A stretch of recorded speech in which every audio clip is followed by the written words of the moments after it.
Souvenez-vous, il y a 2 ans, l'une des actualités majeures au Maroc qui faisait couler beaucoup d'encre était le débat sur l'avortement. Quelques mois plus tard, après l'intervention du souverain, un débat national était lancé. C'était en mars 2016. 2 ans plus tard, où en sommes-nous?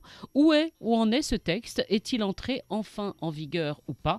Avec moi aujourd'hui, le gynécologue Chafik Shraibi, fondateur et président de l'association marocaine de lutte contre l'avortement clandestin. Bonjour professeur. Bonjour Fatia, c'est vraiment un réel plaisir de vous retrouver sur ce plateau. Bah oui, parce que ça fait longtemps. Je le dis et je le répète, les grossesses non désirées existent, l'avortement existe. Vous pouvez nous rappeler le chiffre d'ailleurs?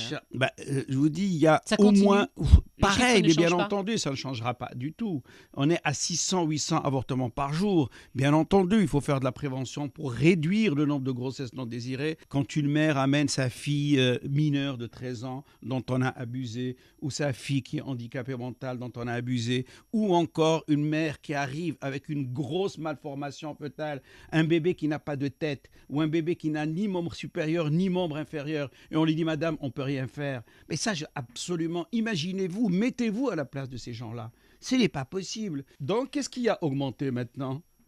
Et c'est ce qui est encore beaucoup plus grave, c'est que c'est l'avortement traditionnel. C'est celles qui vont se faire avorter d'elles-mêmes par de l'herbe, ou en mettant une aiguille à tricoter, ou en essayant... Vous êtes sérieux? Vous êtes Oui, sérieux? absolument, absolument. C'est vrai qu'on a changé de gouvernement depuis cette affaire.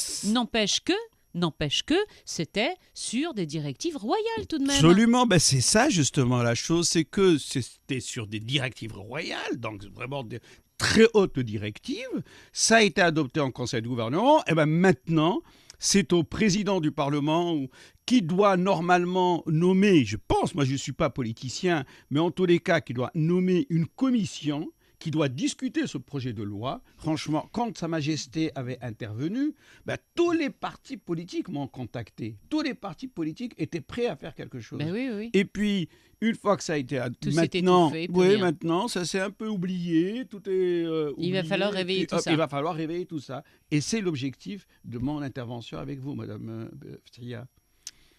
Écoutez, à bon entendeur, salut. S'ils nous entendent, Absolument, on aimerait bien. Et puis, écoutez, on va revenir 2 ans en arrière. On essaiera d'avoir le ministre de la Santé pour savoir si ce dossier est totalement oublié ou pas. Radio 2M.